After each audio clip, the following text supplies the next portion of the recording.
Issue 248. We start off right from when Silver disabled Metal Sally. Tails says that they should scout ahead and find a way to cut off those robots at the source, and Sonic says they should clear a path for them to get out of here.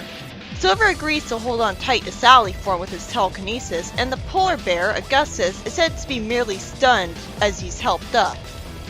Meanwhile, Nicole says in a panic as Team Freedom has escaped the building that Tailsdoll is absorbing all of the nearby nanites to maintain its form. Naturally, since you can't create something out of nothing. How else would it grow? She then warns them that Rotor, Heavy, and Bomb are all susceptible to that as well. Makes sense. So I guess not only is Rotor in a nanite suit, but Heavy and Bomb were recreated by Nicole and are thus made of nanites too. I giggled at Heavy saying, I certainly would dislike being absorbed into that monstrosity. He's just so blunt about it. Rotor says that they need a plan to lure Tailsdoll away from the power plant to keep him from irradiating the city, and also keep their distance. Cream volunteers to be the decoy out of guilt because she's the one who brought the doll into the city in the first place. I love that they actually address that as her fault and she takes moral responsibility for it. She wastes time trying to tell Tailsdoll that he doesn't need to listen to Eggman. Well, at least she tried to talk him out of being evil.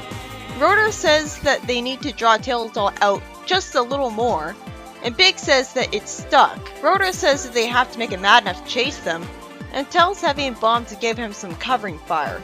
It's nice of him to trust them when they're former Eggman robots. That's really sweet of him and Nicole to do. They start running after Rotor punches Tailsdoll, and Nicole wisely warps away as I continue to wonder why Nicole can't just use her nanite powers to take away Tailsdoll's form and to trap him in a bubble like she did with Jeffrey. You basically have an omnipotent goddess there who's the master of her own domain, and she's not doing anything to help. But it'd ruin the tension if she did. It's Chaos Knuckles all over again. I guess because it's able to absorb nanites, it would also be able to absorb a bubble around it if Nicole made it around it, but that's never explained. Tails says that he thinks that's all of the robots, and they start to run. Sonic asks why they can't just blow up the Death Egg like before, lampshading why they aren't doing that. Tails says that it's too risky because we would never make it out in time. I guess by that he means the heroes who don't have super speed, because Tails and Sonic could get out just fine. Sonic says, I know, but it'd be nice to end this once and for all. Well, he doesn't get to say all, but he's a great audience surrogate there. Sonic stops and whispers that he hears Eggman around the corner. Eggman tells Orbot and Cubot to help him find the bioanalyzer. Tails wonders if it could be used to change Sally back. I am a little annoyed at such a convenient Deus Ex Machina coming out of nowhere, as just like with the portable deroboticizer, there's no reason Eggman would ever make this. But at this point, I just want Sally to be changed back already. And again, they did the portable deroboticizer concept before, it's not like it's totally out of nowhere. But would have felt much more natural to just have a portable deroboticizer than to have him have built a bioanalyzer that would only exist for the sake of letting the heroes take it and deroboticize somebody. I mean, shouldn't Rotor have made a bioanalyzer himself and used it on everybody just in case? Sonic blows his cover intentionally and then wonders why Eggman's running towards a dead end. He says, as I expected, that someone has to keep him distracted so Tails can find the part, and he says it's probably just another robot of the week anyways, being genre savvy. Tailsdoll heads for the civilians, requiring Cream to try to distract Tailsdoll for a little longer. She asks Cheese in a panic where he's going, and he stupidly heads straight for Tailsdoll, I guess being distracted by the shiny purple object in it. Cream fortunately saves him just in time, and Heavy tells Rotor that he noticed that the Tailsdoll was quick to defend the red gem in it, even against a Chow. So that must be his power source. That's good writing. We cut away from Rotor telling his friends the plan, and we see Big and Cream off in the distance, reeling from being in a dangerous situation earlier. Nicole pops up, startling Cream, and apologizes for doing so, having some sort of socially awkward situation, and tells them what she needs them to do, whispering the plan. Nicole says that she'll reroute some power to the city's defensive systems in order to protect the civilians, and the two run off. I guess Cubot saying caning on us was an intentional typo, because Cubot normally has a speech defect of some kind. He should have said gaining on us, but that doesn't really make any sense. It sounded like he was trying to make a pun based off the name Kane. Anyways, Sonic keeps chasing Eggman into a room, and we sadly don't see a thought bubble from him that would explain that he's letting Eggman outrun him so he can lead him to where he wants. I mean, if Sonic just caught up with him right away, what would he do? He'd refuse to kill him, which he has every reason to do at this point after the way that Eggman's been mutilating Sally, with her being a robot and him improving her and all. And just beating him up, now that he's caught up with him, might risk killing him as well. Even if he did catch up with him, what'd be the point? He says he's not interested in mercy this time, but he's gotta be lying because if he dismisses too dark and edgy if he actually carried out that threat.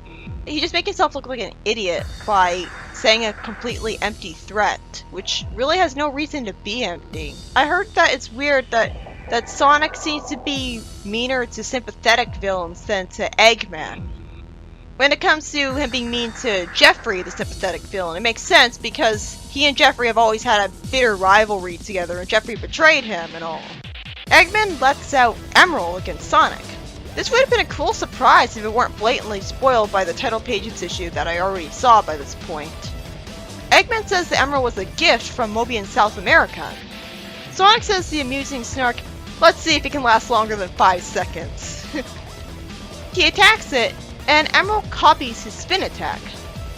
That was clearly a spin dash. It's cool to see him use the copy power against Sonic. Meanwhile, as the Tails doll is distracted, Big uses his fishing rod to take away its power source, which was conveniently right where they could see it instead of being in the center of it, unable for them to ever find it. I love that his fishing rod came in handy for once. Nicole sits happily in front of an orange light that the nanites are dispersing. Sonic smashes the control room, deactivating the robots threatening his friends, and he says amusingly, "Now what else can I blow up?"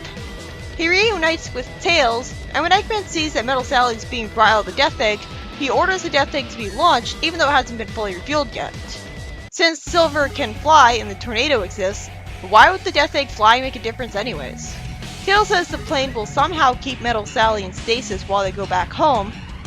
I don't know why Silver couldn't just be doing that. And he already told Uncle Chuck to get started with Rotor on the Deeroboticizer, so Eggman sends Metal Sonic and Emerald to get Sally back, and we end the story with them approaching the Nanite City. So why can't Nicole just get the force field up to keep them from ever being a threat? Tails is already defeated, so it can't stop her like that. The first official story of the Archie Sonic continuation. Finally, we're getting somewhere! This issue basically proved my point that the whole thing about the Tails and Mecha Sally needing to be rescued could have been resolved in literally just one issue, making it all the more unacceptable that Flynn, never bothered to do that. I literally wrote Penders by accident in the script. Sonic's dialogue is entertaining and in character for him, being genre savvy, which I like. Sonic fights off Emerald, keeping Eggman distracted, and destroys the control panel, which makes all the robots that are facing Amy and the others break down, because for some reason they don't have minds of their own and are instead all connected to the control panel. I don't see why Amy couldn't have just destroyed all of the robots with her hammer and been useful by herself.